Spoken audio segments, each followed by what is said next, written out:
Welcome back to the GSMC Dead Ball Sports Podcast, hosted by GSMC Sports Network. I'm your host, Nolan Jamber. Today, it's pretty quiet in sports. Very quiet time in sports. The play-in starts. That's really all we can really talk about as of news. Yeah, there's some baseball here and there, but today we're talking mostly basketball. Talk about the play-in from yesterday, how that went, the games today, how that's gonna go, how I think it's gonna go, and then we're going to the Charlotte Hornets. We'll talk about them later. Then we'll talk about the Tigers, the Detroit Tigers again. Team, I just so much to cover about that team. And then in the third segment, you'll have to wait and see. Nah, I'm just trolling. We're going to talk about the third segment is the NIL, the downfall of college sports. We'll talk about that in the third segment. But before we get into all of that, tips and donations. Tips and donations are a great way to show that you guys care and like the content that we put out. So by tipping and donating, by doing so, it means you guys care, and that means the content we put out is the best that we possibly can. And by you guys tipping and donating, it shows you guys care. So if you do want to tip or donate, if you're not in the live stream, the link's in the bio description in the video, YouTube video. And if you're in the live stream, super chat and sticker is the best way to do so. Even if you don't want to, donate or tip, leave a comment. Comment section of the YouTube video or the live stream comment section. I'll see that right away and get to that. If in the YouTube, I'll see that after I upload it, and then I'll answer that in the comment section. So feel free to do that. And like I said, if you do want to tip or donate, which is always much appreciated, if you're in the live stream, super chat or stickers. If you're not in the live stream, the links in the bio and description are the best way to do so. With that being said, let's get into the first segment of today, which is the NBA play-in so far. We got two play-in segments. We got this one, the play-in last night and tonight. So let's talk about it. So last night was the first round of the SoFi play-in. And it was a pretty good games. One of the games was actually, I'll say one of the games was good. The other one was not. We'll talk about the not good game. The Hawks versus the Magic. For the past 2 weeks now, I've been saying, because the East has been set for about 2 weeks already, I've said the Hawks will lose to the Magic because they're not a good basketball team. Also because the Magic's defensive play is just so good. And I was right. You don't lose to a team by 35. The Hawks lost to the Magic 120-95. The Hawks are I've said it before and I'll say it again. The Hawks are a very mediocre basketball organization. Always have, always will. Trae Young is your star player, and no matter how good he does, he put up 22 last night. He put up exactly 22, 2, and 6. Or 28, 2, and 6, sorry. Those numbers alone just aren't going to do you very good come play. Yeah, they're good numbers, but when he's the only player on his team putting up 20-plus points, you're not going to win games. Everybody else on his team had 12 or less. He just surrounded by mediocrity. The Hawks are, always been mediocre. Their offensive play is not okay. Defensive play is only okay. Each year they have a very average record, literally a 500 record, 41 and 41, 42 and 40. They will just never. I'm just going on a Hawks tangent right now, but I just don't like the Hawks because they always make it to the play-in and do nothing with it. And then if they do make it out of the play-in, they seem to, lose first round because they'll be a play-in team, play either the first or second team, and get swept 4-0 or lose 4-1. It's just annoying to watch the Hawks make it every year, and just in a very weak Eastern Conference, and it's just really not fun to watch them play. Trae Young's fun. I love watching Trae Young play, but I just don't like watching the Hawks. The Hawks are just not a fun team to watch in general. The Magic, though, are a fun team to watch. They are full of young athletes, young all-stars, Paolo, the Wagner twins, Jalen Suggs. The team is a good young team. And last night, these young stars came out to play. First off, before I get into the stats, the Magic fans were chanting at the end of the game, "We want Boston." And I really do think they can take Boston to a lengthy series, 6 or 7 games. If they played like they did last night for a series against Boston, they could take them to 6 and 7 and win. But if they play, like they've been playing normally all season, with the losing record, their losing record team, they will probably lose in 5. Let's be honest. But if they do play like they did last night, they'll have a very, very good chance to beat the Celtics in 6 or 7. If not, take them to a lengthier series. But let's look at some of like the stats for that game. Yeah, Paulo, almost a triple-double, kind of not really. 17 points, 9 rebounds, 7 assists. I mean, he's just so good. He's strong.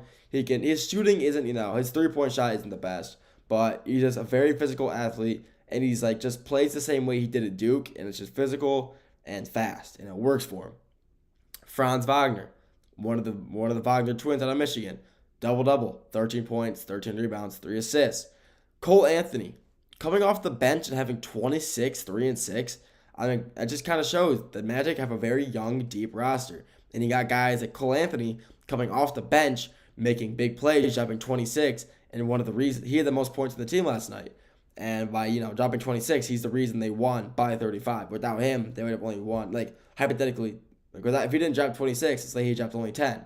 They would have only won by about 7, 8 points. So having these guys come off the bench, playing so good, helping you win games is crucial for the playoffs when you have guys who need to take a rest. And the Magic proved that, and like I said, they could, if they play like last night, take the Boston Celtics to a 6-7 game series, and I would love to see. I'm excited to see how that goes. Then we got the Western Conference, the more competitive Western Conference, and last night, Memphis Grizzlies versus the Golden State Warriors. The yawns are back, oh no. But the Golden State Warriors versus the Memphis Grizzlies may have been one of the best play-in games I've ever seen in my life. It was phenomenal from start to finish. It was, well, not really start. The Celtics, or not the Celtics, bleh. The Warriors were up by 18. And, everybody thought, oh, this game's already over. The Memphis Grizzlies come back within 4 for, towards the middle of the third quarter, end of the third quarter. And then it's a ball game. It's really tough, really tight the rest of the way. The rest of the game, it's very competitive. And, you got the guys like playoff Jimmy Butler. People would think, yeah, he's on like the Warriors. Maybe he's not there. He doesn't have it anymore. Yeah, he definitely still has it. When Jimmy Butler is dropping 38, 7 and 6 in a play-in game, yeah, I mean, he's never lost it. This is the team that could take Houston easily to a 7-game series. And I think if they do take Houston to a 7-game series, they can also make a way to the Western Conference Finals. I just think they will. The Warriors in the playoffs are just, no matter how mediocre people think they are a very good basketball team. Look at that 2022 team, for example. They were a 6 seed.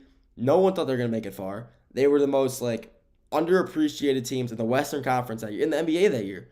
And they drive past through everybody, make it to the finals, play Boston, win. No one thought they'd make it in 2022. No one thought they would make it to the NBA championship. Not only did they make it, and they won with really nobody. Yeah, they still, Clay and Steph and the Splash Bros. And Jordan Poole was there as well. I love Jordan Poole at Golden State. But, I mean, no one thought that team still had the ability to make it far in the playoffs. And they proved everybody wrong, winning an NBA championship, another one, and they still have it. This organization, no matter play-in, playoffs, the organization finds players to, be better in the playoffs, and Jimmy Butler is the person they added, and he's one of the reasons they won last night. Like I said, 38, 7 and 6 from his first playoff game with the Warriors, and then Steph Curry, another Steph Curry performance, 37 points, 8 rebounds, 4 assists. I mean, Steph Curry's still phenomenal. He is still the greatest three-point shooter in the NBA, still one of the best playmakers in the NBA, and he's just so dominant. He's been in the league a little while now. He's been in the league a while, and people were, wondering, does he still have the ability to play this high-tier basketball that he used to have? And the answer is very much yes so. He is still just making plays, shooting just as well as he used to. He is still so dominant, and, he still got it. He can be the reason the Warriors make a deep playoff run. And then they play, like I said, the Memphis Grizzlies. The Grizzlies all around had a pretty good game stat-wise, but, they just made some interesting, silly mistakes towards the end. That 5-second violation, that cost them the game. They have this momentum, only down 2 points, and then they get a 5-second violation. You lose the ball, Warriors go down, score, put it within 5, within only a 20-second game left, and they lose. I mean, you're in the thick of it. You have the ball, you're down 2 with 30 seconds left, and you get a 5-second inbound violation. That is just the worst thing that could possibly happen to you. That is the silly mistakes that happen, and that is a coaching problem. That's why I say they should have never fired their head coach. A head coach, A competent head coach would not let that stuff happen. He would have called a timeout. He would have, tried to redraw a new player or something. But these interim head coaches, firing these head coaches so late and leaving these interim guys, to run these plays in these deep, close game scenarios and close games, just not going to work. And that's what happened last night. Desmond Bane, though. Desmond Bane has been hooping all year. He had a nice 36-4 for the Memphis Grizzlies. Ja Morant had himself considerably an off night. I wouldn't say an off night, but for Ja Morant, it wasn't, the best. 22, 3 and 3. I mean, that's off for Ja Morant. He normally drops, 30, 35 points minimum. Well, not to say minimum, but he's having like 20, 25 plus. And 3 points under his average, just shows you an off night. And if maybe he, got a few more points, I would have won. Jaren Jackson Jr., 18, 6 and 4. I mean, he's just proficient. Jaren Jackson Jr. has been good. He's been like that since college. He's been like that since Michigan State. He plays good defense. He's up for candidate for DPOI, and he's a phenomenal player. He's getting points on the board. He's helping the team win. Zach Edey in his first ever playoff game, play-in game, playoff, whatever. Double-double, 14 points, 17 boards, 2 assists. He did get blocked, by Desmond Bane, which is kind of crazy. I'm not sure how you let Desmond Bane block you, or not Desmond Bane, sorry, Gary Payton Jr. I'm not sure how you let Gary Payton Jr. block you, but if you've seen Gary Payton play basketball, he can jump high. He's freakishly athletic, and that block led to one of his 7 turnovers. Zach Edey had 7 turnovers last night, and for us, you can't be having that happen come playoff time. That's just not gonna. When you lose game by these close points and having 7 turnovers, you're one of the main reasons you lose that game because you lose control of the ball so much. That shows you have a lot to work on and a lot of the organization to think about come, next year. What we're going to do. They're still going to play in the 8 seed game versus the loser or the winner of the 9 and 10 game tonight. But will they win? I'm not sure. We'll have to talk about that in the next segment. That's all I got for this segment. Next segment, we're talking about the play-in tonight. Talk about, who's playing, who's, going to play, who's going to lose, win, all that, who's going to play Memphis, who's going to play the Atlanta Hawks in the Eastern Conference with the 8th seed. After that, going to the NIL, talk about that. I want to talk about some thoughts on that. Then we're going to Detroit, talk about the Tigers. We'll get back to all that right after the break.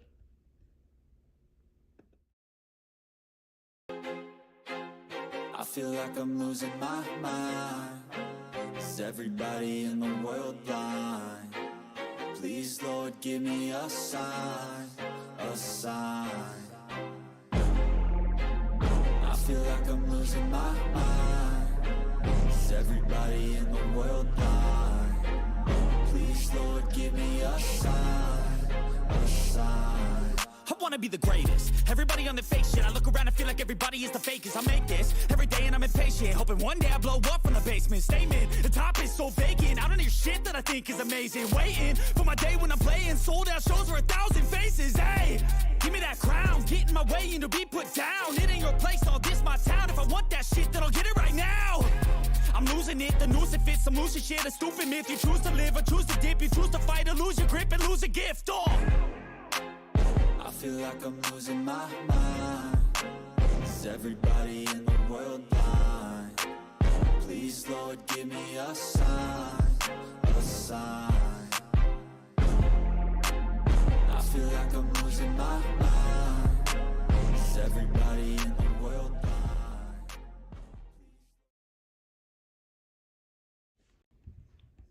Welcome back to the GSMC Dead Ball Sports Podcast, hosted by GSMC Sports Network. I'm your host, Nolan Jamber. In the last segment, we talked about NBA play-in from last night, the results, what happened, how the games went. This segment, NBA play-in, but tonight we're talking about the games. Today we're talking about the games tonight. So I'll talk about that, who's playing, what I think is going to happen. Next segment, after this one, we're talking the NAL. After that, we're going to the Detroit Tigers, ending it off to put the Charlotte Hornets. Just because, they're an interesting organization. I want to talk about them. No one really talks about them, and I want to talk about them for a little bit. Before we get any of that, though, tips and donations. By tipping and donating, it really means you guys care about the content that we put out. And by doing so, we will put out the best possible content so you guys enjoy it, enjoy listening, you enjoy watching. So if you do want to tip or donate, and if you're in the live stream, the super chat and stickers are the best way to do so. If you're not in the live stream, the 2 links in the bio description are also a good way to do it. Even if you don't want to tip or donate, leave a comment, live stream super chat in the live stream comment section. I'll see that right away. I'll answer that as soon as possible. And if you're not in the live stream, leave it in the YouTube comment section. I'll see that as fast as I can. I'll get to that as soon as possible. I love talking to you guys. It's my job, so I'll get to that as soon as possible. But like I said, if you do want to tip or donate, which is always greatly appreciated, if you're in the live stream, super chat and stickers. And if you're not in the live stream, do it via the 2 links in the bio and description. With that being said, let's get into the segment number 2. NBA play-in tonight. So we got 2 more play-in games tonight. We got the 9 and the 10 games. 7 and 8 were last night, both of them. Now we got 9 and 10. In the Eastern Conference, you got the Bulls and the Heat playing for that 8 seed. And then the West, you got the Kings, Sacramento, versus the Dallas Mavericks without Luka, because obviously they traded them. Still weird to think about. But let's talk about the Eastern Conference first, and then we'll go to the West. So, like I said, obviously Bulls and Heat, they're playing this game in Chicago, so it is a home game for the Bulls. So that's always an advantage, playing a playoff game. Just it's your home court. It's always a huge advantage to have. And the Bulls have been playing really good. Josh Giddey, for example, he's been playing phenomenal since All-Star break. I mean, he's literally an all-star player since All-Star break. And him getting traded from the OKC Thunder to the Chicago Bulls may have been the best thing that could ever happen to him. He wasn't getting he wasn't really getting that much playing time at OKC. And with him being traded to Chicago, he became the starting guard for them, the heart of their team, I guess. And they have developed him so much into just a phenomenal playmaking point guard. He's not obviously the best shooter, but he does get rebounds and he does get, he passes the ball a lot and gets good assists out of it. He doesn't tend to shoot, like I said. He just likes making plays for his teammates. He finds open, he'll drive, kick it out. He finds open players to make good plays, and that's why he's been playing so good recently. You got guys like Matisse Thybulle, one of the top 5 picks in the draft this year. He should have been number 1. I'm very surprised he did not go number 1, and he fell pretty far. Obviously to the Bulls, who were very early in the draft. I believe they were a top 5 pick. If not, I'm wrong. I'm sorry. But, I mean, he was projected, one of the first overall picks, and then he fell to the Bulls. And he's been having a great year. He's not, no rookie of the year player, but he's still having a great year nonetheless. He's helping this young Bulls team carve their way, hopefully make it into the playoffs. But like I said, they are playing the Miami Heat. The Miami Heat are the Miami Heat. They always tend to play well come playoff time, regardless of the situation that they're in, record-wise, who they're playing, doesn't matter. Yes, they don't have Jimmy Butler, one of the key assets of their team. But they don't. It's not like Jimmy Butler was the only reason they played so good and made deep runs in the playoffs. Bam Adebayo, huge center, huge asset for this team. One of the best centers in the league when he's healthy. Obviously, he's a phenomenal player overall. Puts up 20, 25 points a game, 10, 15 boards, averages like a double-double. Tyler Hero, one of the cleanest scorers in the game. He's strong, he's fast, he's physical, he can shoot well, phenomenal player. Duncan Robinson, another good forward for the Heat. I mean, he was a great player in college at Michigan, and that translated to the NBA. He's been a phenomenal player his entire career, college and NBA, and he's just a very pure and efficient player. Jamie Vasquez out of UCLA, second-year player, and he's really proven himself to be a good young star. He was in the Rising Stars Challenge, and he really kind of just made his mark there. People were starting to notice that this kid's a good hooper, and he's been a good player since college at UCLA. He's a phenomenal player, helped UCLA. He was basically the leading player for that UCLA Final Four team when they lost to Gonzaga. But regardless, Jamie Vasquez is a great player. But, you got some good matchups tonight as well. Bam Adebayo versus Nikola Vukovic, the center for the Bulls. It's going to be a great matchup nonetheless. Two bigs playing, 2 really good bigs. Obviously, I do think Bam is better. So, it's going to be a tough battle for Vukovic to get boards and make plays in the paint. But it will be a fun matchup to see. And then you got Josh Giddey versus Tyler Hero. That's going to be a great matchup as well. Giddey is a little faster, makes better plays, but Hero's a better shooter. So it's going to be interesting to see how they compete against each other, what they play, if they're going to play tougher defense, who's going to play tougher, who's going to play if Giddey's going to play tougher defense compared to Giddey, Hero, who's going to play maybe more off ball, maybe get him to shoot because he's not the best shooter. But who are the things going to win this game? I do think, even though how well the Bulls have been playing, I do think the Heat will win this game. I think they're just overall a better team, and they will end up probably playing the Atlanta Hawks and then beating them as well to go to be the 8th seed to then play the Cleveland Cavaliers in the first round. We got the second game tonight, the later game. Sacramento Kings versus the Dallas Mavericks. This game was in Sacramento, so obviously another huge help for the Kings. Being at home in the playoffs is always a huge help. Sacramento had some phenomenal players. Domantas Sabonis, easily one of the most underrated players in the league right now. He was phenomenal. He's been phenomenal the past few years, putting up great numbers, helping his team win games. And he's getting very little social media recognition for it. And he's putting up double-doubles, triple-doubles almost every night now. And it's like no one talked about it. He had one of the longest double-double streaks last year. He had 70 straight games of a double-double. And in this year, it's like no one even wants to talk about it. It's insane that how good he's still playing. He's going to be paired up against Anthony Davis, though. Anthony Davis, Hall of Fame center, phenomenal his whole career. Coming off injury, and he's finally ready to play again. And Anthony Davis wants to go in. He wants to win, beat Sacramento, to then go on and play Memphis. And if they go and play Memphis, they would win that game because I do think he's better than Zach Edey. And that'd be a great matchup to watch, though. But Sabonis versus Davis is really the main card, really the main, the two main guys tonight. And I'm excited to see how these guys pair up against each other. The Kings do have DeMar DeRozan, though. That is a key factor for the Kings.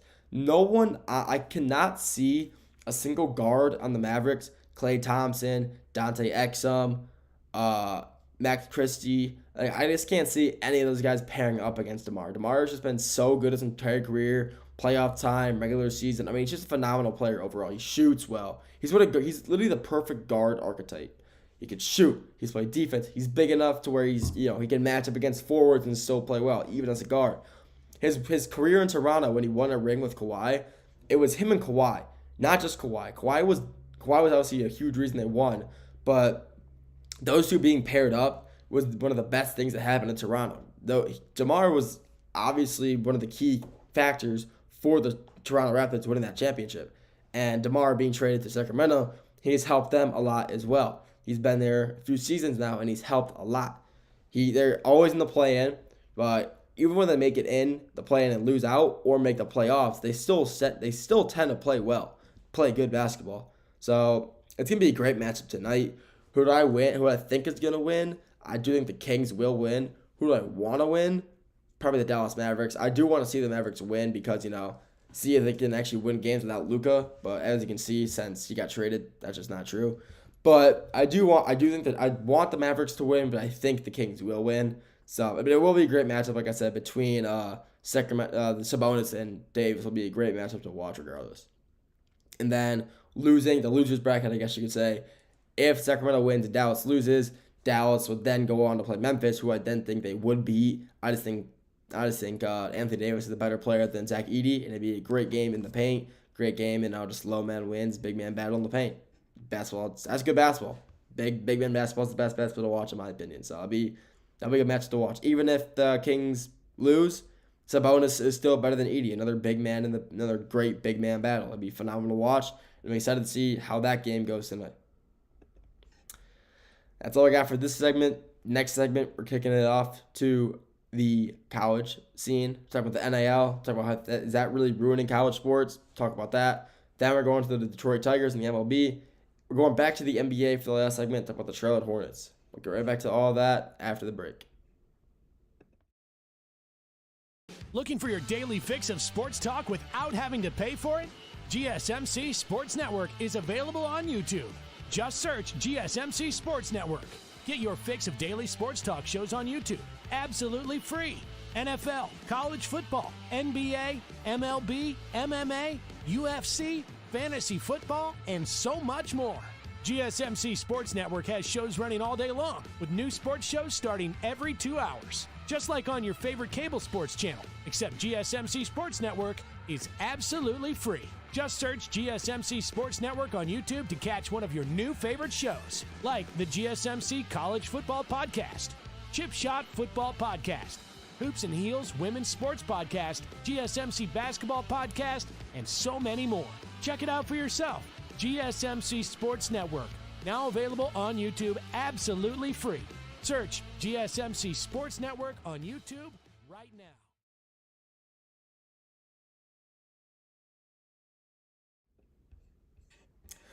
Welcome back to the GSMC Dead Ball Sports Podcast, hosted by GSMC Sports Network. I'm your host, Nolan Jamber. First two segments, talk about the play-in, the games happened last night. We talked about that. Last segment, talk about the games happening tonight, who's going to win, who I think is going to win, all of that. This segment, is the NIL the downfall of college sports? My short answer to that, yes. I really do believe that the name, image, likeness is going to be the downfall of college sports. I think that this agenda, we need to be getting paid these millions, signing these contracts for all this money. I think that will be the inevitable downfall of college sports. It's really just that simple. I mean, look, just literally the most recent example. Nico, last name I can't pronounce. Nico out of Tennessee, the quarterback. I still cannot pronounce his last name. I don't want to butcher it, so I'm just not even going to say it. But you all know who I'm talking about. He is a very mediocre first year. Yeah, he takes his team to the playoffs. Yeah, congratulations. 12 teams made it. If you weren't part of that, 12 teams made it. And if it wasn't for the 12 teams, you would have been in a very, if it was like the normal four playoff teams, make it the normal, the 1, 2, 3, 4 teams, he would have been in the very mediocre bowl game. That's it. But he made it because, they were against the top 12 team. And I just didn't agree with that, but whatever. So he has a horrible game against Ohio State in the shoe, and he decides, it's not me, it's the team. It's not me, it's obviously, I played good. It must just be my team so bad, I'm leaving. And his posse, his group or whatever, they decided, he's worth $4 million, and he needs to be getting paid $4 million or more somewhere else. They want to restructure his contract, which, by the way, is absolutely insane. There should not be contracts in college sports at all. Yeah, you can earn some money. You should not be able to sign contracts. They should set a minimum or maximum total a player can make for, their name, their image, or likeness. It should not be as much as they want, and they should not be signing contracts for it. It should be, you can make this much at a set limit, and that's it. We can just pay you this much. Everything else, it goes to us. That's just actually insane that these players are getting paid this much money for all this. And going back to Nico, he's just not that good of a quarterback. I just don't think he is. He had, I believe, 26 touchdowns this year. 12 of them came from the first 3 games of the season. So let me put that in perspective. So, your first 3 college football games, maybe 4, are against, lower tier, lower level schools, to kind of warm your team up, get the blood flowing. And he's playing teams like Arkansas State, South Alabama, like Central Michigan, or just it's like one of your breakdown games.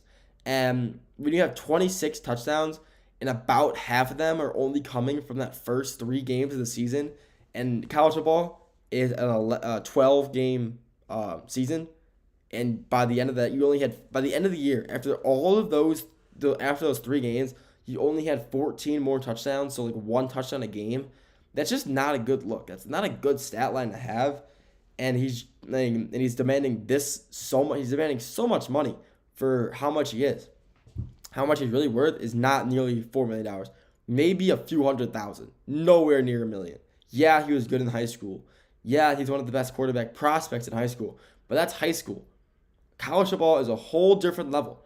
And people just really need to understand that. College athletes and high school athletes are very different. But there's a very, very few college players or high school players who are able to make the next step to college football and still dominate. You got guys like this incoming QB class, Bryce Underwood.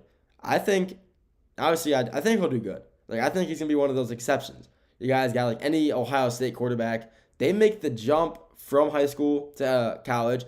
Bryce Young, CJ Stroud. Or not Bryce Young, sorry. CJ Stroud. Justin Fields. All these Ohio State quarterbacks from high school to college are phenomenal. They make the jump to the NFL. and then just kind of, fall off a little bit. But like the NIL is just actually it's absurd these guys are making this much money. I mean, it's just kind of be nuts. Like we're going back to Nico again. He leaves Tennessee because they're not restructuring his contract for the $4 million that he wants.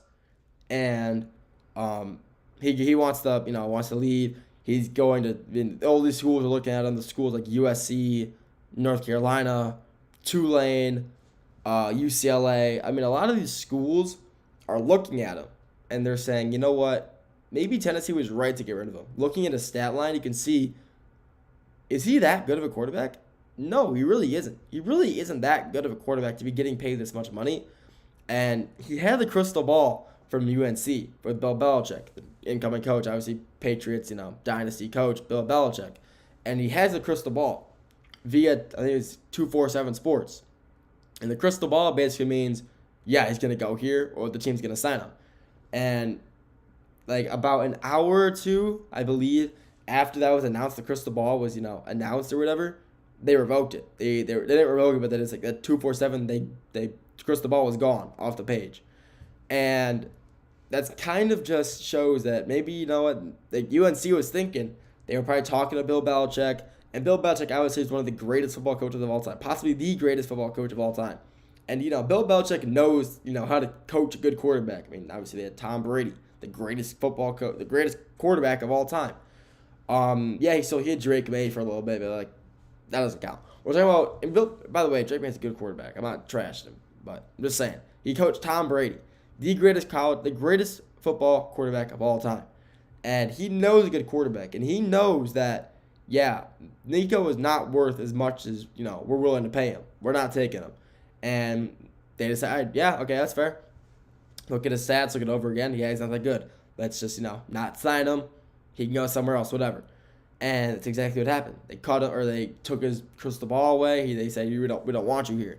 And so now Nico is screwed because his team announced, they said, but the team said, like his posse, his group, his managers who managed him said, maybe we did put him in a bad spot. It was an article released earlier today, maybe late yesterday, said that maybe we did put Nico in a bad spot with taking him out of Tennessee and asking for so much money because they realized that teams are going to look at his, his play, his stats, and realize he's not that good of a quarterback to be, getting this much money. He really isn't.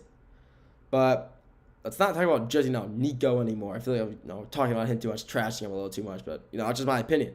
I mean, the NAL just in all sports, college basketball, transfer portal. I mean, guys, obviously I'm from Michigan State. I go to Michigan State University. So let's talk about, guys leaving the transfer portal, like leaving the team, NAL, for other teams. I'll talk, basketball. Xavier Booker. He was a five-star recruit out of high school. Comes to Michigan State. He plays pretty good, honestly, his first years. He doesn't get that many minutes his first year, his freshman year last year. He played good in those minutes, though. This year, he also doesn't get that many minutes. He definitely improved, but not enough for Coach Izzo to, put him into these games where they need him. And he says, I'm going to leave. I'm going to transfer to UCLA. Because they offered him a good amount of money to go there. And just another example, the NIL. These guys are getting paid hundreds of thousands of millions of dollars to, transfer schools to go play for other teams. There's no loyalty in sports anymore. All these guys just want to leave, go wherever the money's at. There's no one wants to go to dynasties that have been dominant forever because they're good. They want to go there because of the money. And they're gonna keep leaving every time a team offers them more money, which is just horrible. I just don't like that. It's just there's no loyalty. Players just want to chase the bag, which is honestly completely fair because if you know that you don't think you're gonna be cut out for the professional level, MLB, NBA, NFL, go get as much money as you possibly can. That is completely fair. If you don't think you're gonna cut it out in the higher levels, the best levels of the professional sport, go get as much money as you can in college, and so you can take that into the next step of your life. Have yourself set up with a few $1 million coming out of college. Maybe 100, maybe 10 million plus, whatever, and it helps set you up for success in the after your college career. I mean, NIL is definitely ruining college sports in my opinion, and the transfer portal, all that. But for the players doing it, just to kind of make a living after college, I respect that. But if you're doing it just to get as much money as possible, knowing that you can go be great in the NFL or the next level. I just think it's kind of weak that you don't want to stay and win championships. You just want to make money. If knowing you can get more money out of your, professional career than in college. But that's just my opinion at the end of the day. That's just my takes on it. That's all I got for this segment, the NAL. Next segment, going to the MLB, talking to the Detroit Tigers. After that, ending at the NBA, talking about the Charlotte Hornets. We'll get right back to all that after the break.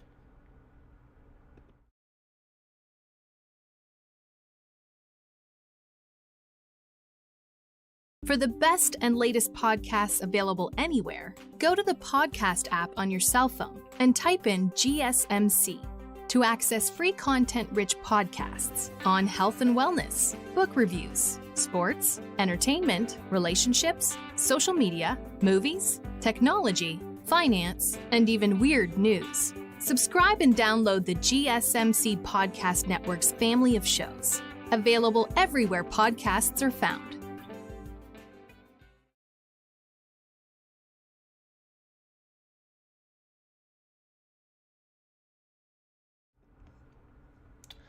Welcome back to the GSMC Dead Ball Sports Podcast, hosted by GSMC Sports Network.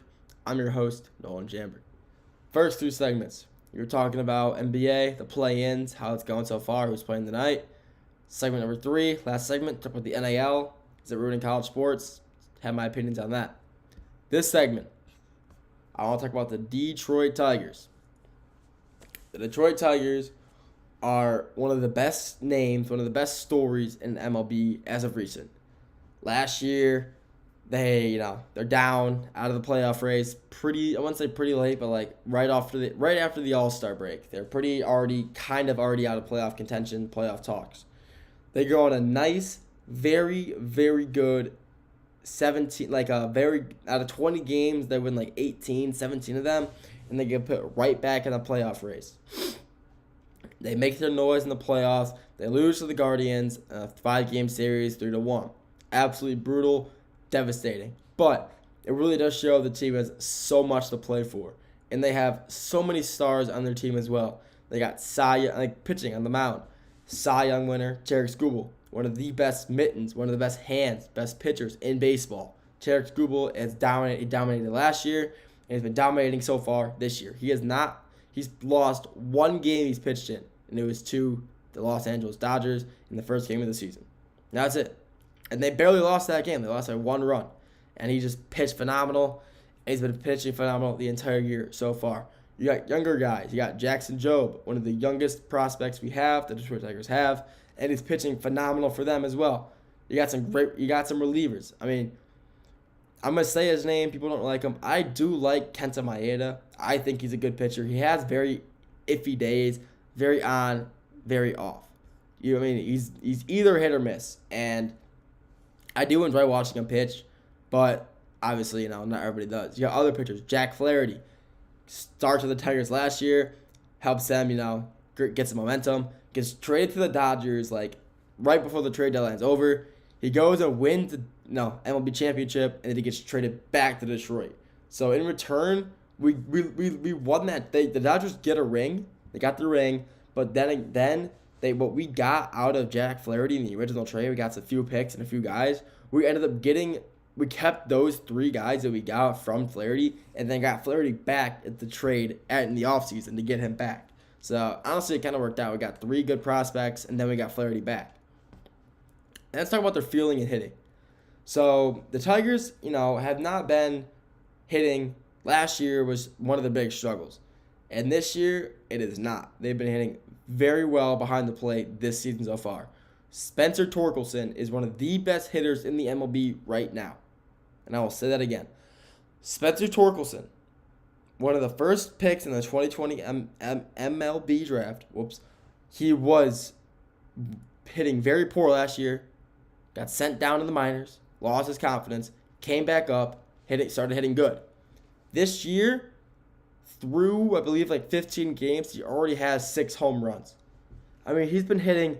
His hitting has improved so much and so drastically through the offseason that, it's really helping the Tigers win games. He's hitting these home runs every other game or so with guys on base. He's hitting 2-3 run shots, helping the Tigers get up big leads.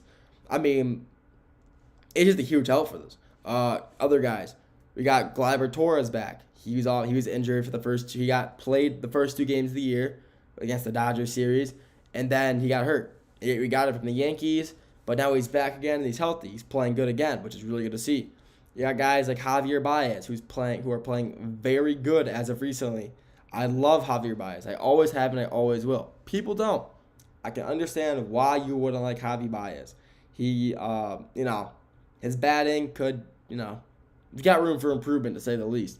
But his fielding and his ability to make plays in the infield is just so phenomenal that you cannot deny the fact that he's a great overall player. You got other guys. I'm going to say Riley Green, an all-star for the Tigers last year. I mean, Riley Green is still one of the best outfielders in the MLB and one of the best hitters in the MLB as well. He, whenever he's at the bat, I never fear the fact, he's going to strike out. I always think, he's going to make some good contact. At least if someone's on base, at least, move the batters, move the base runners, get them, move them, advance. Get him from first to second. I mean, I don't care. I just always have confidence in him making plays at behind home plate. And I love watching that. I love watching him hit. I love watching him in the outfield. He's very fast in the outfield. Sorry, stumbled over my words right there. But he's fast, and he makes great plays. A few games ago in a series against the Twins, he made one of the best diving catches I think I've seen in a while. And, it never feels good when you dive because, you land on your body pretty weirdly. And he was able to, just get right back up, catch a few breaths, and he was ready to get back ready. He's a phenomenal player. He's a reason there was an all-star. He is a reason. Oh my gosh, I can't say this right now. There was a reason he was an all-star last year because he just hits well and he plays so well in the outfield and he helps the Tigers win games through his play on both sides of the ball. Honestly, he doesn't get talked about enough, but Jake Rogers, the catcher for the Tigers, he's a phenomenal catcher. I'll say that. He is the reason him and Terry Skubal, their chemistry together is so good. You cannot have a good pitcher without a good catcher. And Jake Rogers is that catcher for Terry Skubal. He hits, catchers normally tend to bat ninth in the lineup. And there's a reason he does. Well, I mean, Jake Rogers, he's not, he's a catcher. Catchers don't always have the best hitting. But a good hitting catcher is a great thing to have. And as of this year, Jake Rogers has been batting pretty well, batting around 200, and that's up from his average of last year. I believe it's like 230 or so, and that's up from his average of around 190, 200 last year. Also, his mustache is beautiful. It's a great mustache. But besides that, Jake Rogers is a huge addition not addition, but like a huge player for the Tigers. He's a brick wall back there. There's nothing by him. He's a great overall player, and I'm just happy to see that the Tigers are doing so well with him behind the plate. Henry Malloy is a phenomenal player as well. Great outfielder for the Tigers. Helps them, he helps them when he needs to be there. He's a great hitter. He's been hitting well all season, and I'm really enjoying watching this Tigers team. This Tigers team is a team that,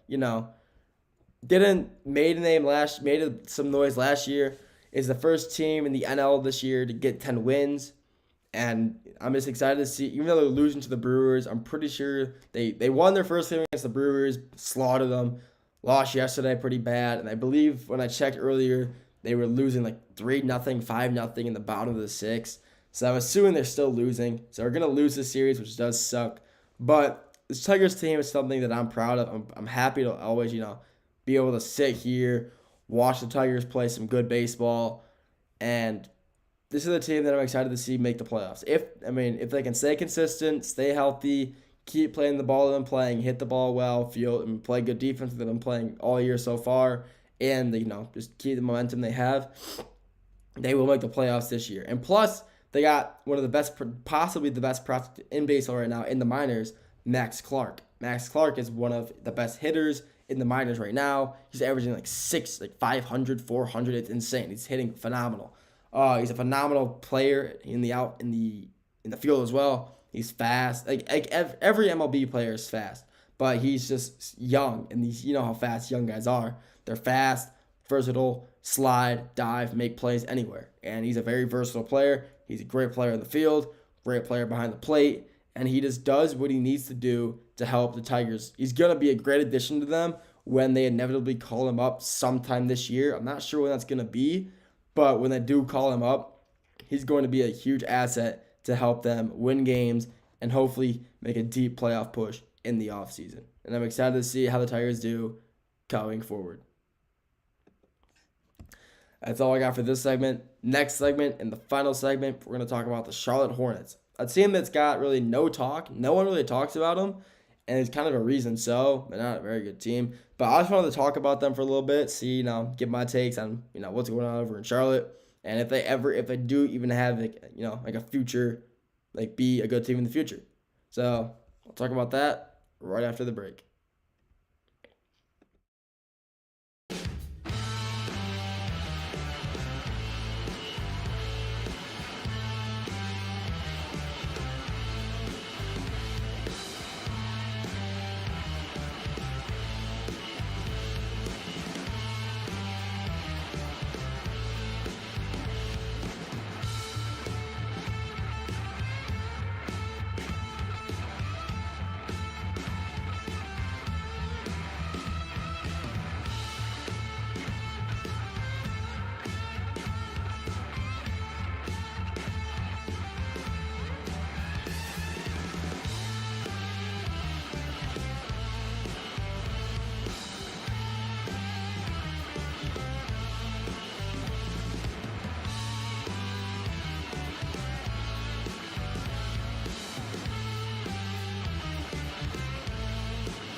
Welcome back to the GSMC Dead Ball Sports Podcast, hosted by GSMC Sports Network.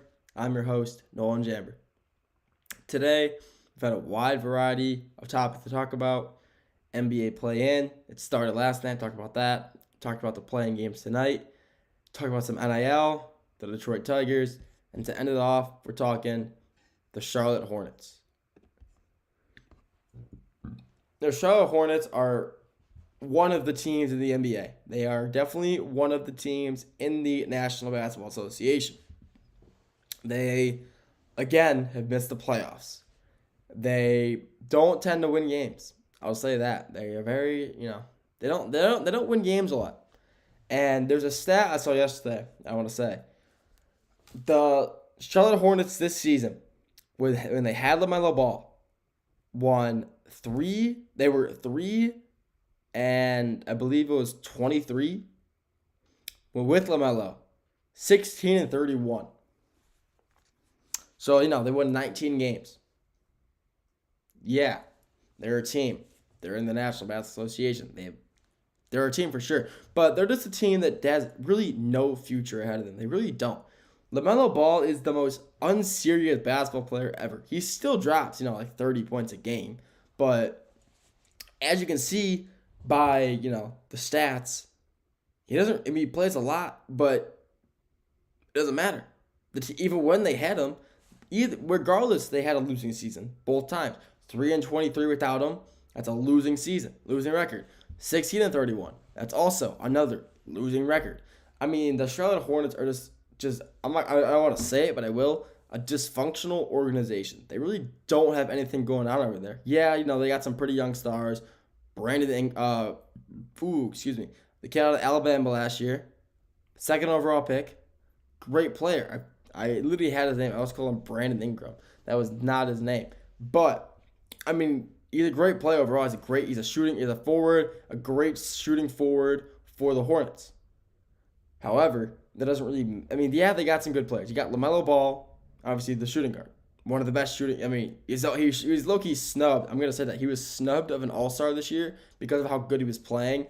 But I believe they didn't choose him just because, this team is just not good. The team itself, the Charlotte Hornets, are not a very good team. He got another guy, Miles Bridges, another great player. He has been a good player his entire career. It's Charlotte. I mean, he puts up good numbers, puts up good double-doubles most of the time he plays. Another great small forward for the Hornets.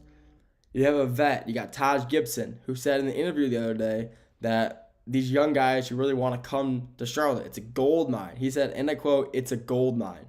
I don't really know what he's referring to by saying gold mine, but I'm assuming it's not a good basketball organization because the Hornets really just don't have a good basketball organization. I'm going to keep saying that. I do, like, Charlotte fans, they definitely do go through a lot having to watch. I mean, they do enjoy it. I've never seen a Charlotte Hornets fan that's, like, really, like, tired of watching the Charlotte Hornets. I guess they're just kind of used to it. Every time I've talked to one, they say, yeah, no, it's all right. I don't mind watching them. They're a fun team to watch. Don't get me wrong. They are a very fun team to watch. A lot of, young stars, a lot of fun players, active players to watch who put up good numbers. But they just don't win games, unfortunately. They just don't have the skill to win games. And that's the problem. They literally have no bench depth. Their starting five is all they have. Even with one of them being out, their second string, their bench players, their 6th, 7th, 8th man, just aren't good enough to help compete, to help them win games. And one of the problems with the Hornets, though, was the fact that Michael Jordan was the owner of that organization for a few years. He made horrible draft picks. Yeah, he's a phenomenal player. Michael Jordan's probably the greatest basketball player of all time. But he's definitely not one of the greatest basketball owners of all time. He was a horrible owner for the Hornets. Made horrible decisions, like trading-wise, drafting players. He never made a decision. He never drafted a player that panned out for the Hornets. He always ended up being a bust, playing bad, trading them, and then they went on to be successful somewhere else.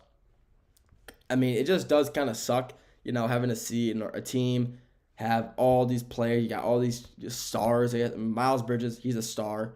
I would say he'd be a star. LaMelo Ball, he should be an all-star. He wasn't, but, that's the voters. That's the all-star committee decision. That's not mine. You got a pretty good vet. Taj Gibson's a pretty good, big for them. Yeah, he's pretty old. Been in the league almost as long as LeBron has. But he's helped the team, He's definitely helped the younger guys around him, kind of translate their play to, the NBA, help them adapt to playing, NBA basketball. The record doesn't show it, but they could maybe be a good team within the next few years. Maybe. Will they? I'm not really sure. I don't really follow the Hornets too well. So, I don't go out of my way to watch them. But every time I see them posted, like on ESPN, it's either them losing by a lot or LaMelo Ball hitting a crazy shot. Just, LaMelo has that signature one-leg shot, shoot off his one leg and it goes in, the crowd goes crazy. Or the other times on NBA, their announcer. The announcer for the Hornets is probably the most ecstatic, electric guy you've ever listened to in your entire life. He's just always full of energy, and I would love to, sit down with that guy and just talk to him for hours. I would love to. He seems like a great guy. But the Hornets just themselves, the organization, really just don't have, I would say, a bright future. I mean, they definitely do have a future. Every team has a future.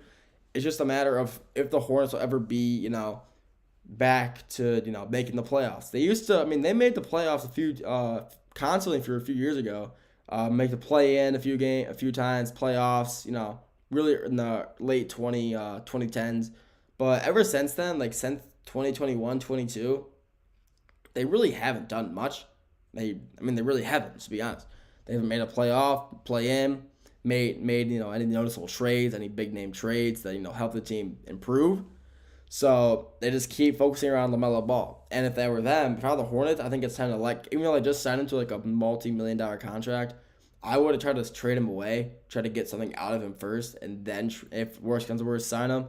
But like I said, trade him if possible. Maybe try to trade Miles Bridges. I think he would be worth the trade. I think any team, he had some trouble in the past, but I think any team would see how he's a good basketball player and he has a good future ahead of him. And I do think the teams could see that and say, you know what, maybe we'll take a chance with him.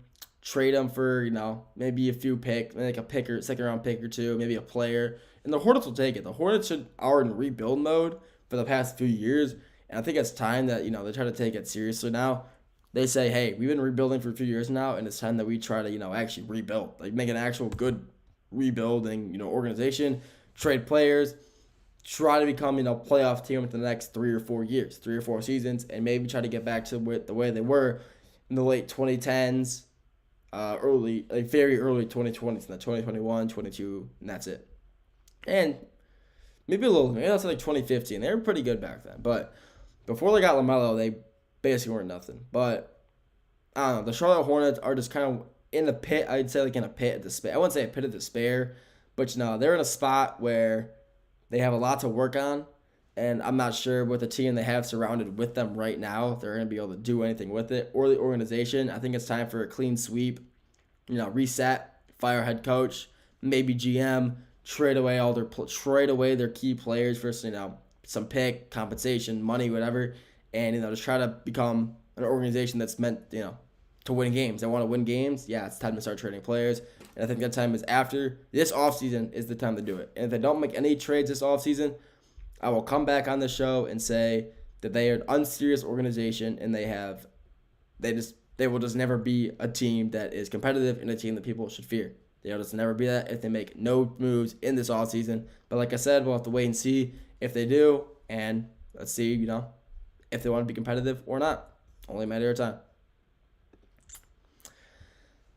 That's all I got for you today. Thank you for tuning in to the GSMC Dead Ball Sports Podcast, hosted by GSMC Sports Network. Your continuous support really means the world, so feel free to like, comment, and share. If you want to stay up to news with all stuff GSMC, make sure to follow us on our social media via Twitter/X, Facebook, Instagram, Snapchat, any social media site, we're on it. So make sure to follow us, stay up to date with all the news GSMC. And thank you for tuning in to the Dead Ball Sports Podcast. And I'll see you all very soon. Have a great rest of your day.